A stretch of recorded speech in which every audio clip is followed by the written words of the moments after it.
Hezbollah का सबसे नया वीडियो। लेबनान इजराइल बॉर्डर पर एक पोस्ट के पास सफेद रंग का ट्रक जा रहा है, तभी होता है एंटी टैंक मिसाइल से हमला। इस हमले में ट्रक पूरी तरह जलने लगता है। उसमें क्या था ये कोई बताने को तैयार नहीं, लेकिन बाद में इजराइल की पोस्ट पर अचानक हरकत बढ़ जाती है। कुछ लोग भागते हुए नजर आते हैं। हिजबुल्लाह के इस पिन पॉइंट अटैक ने इजराइल में बहुत बेचैनी पैदा कर दी है।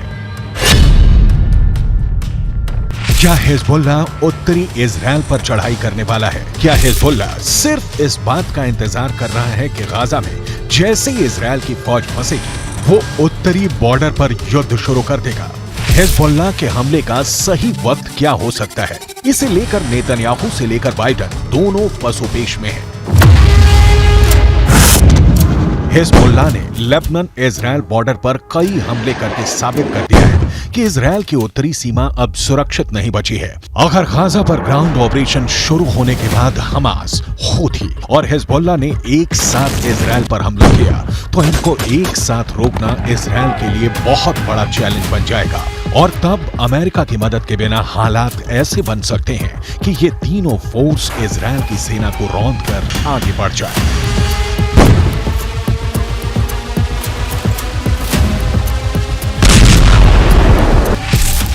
गाजा में हमास के लड़ाकों की तादाद 40 से 50 हजार के करीब है।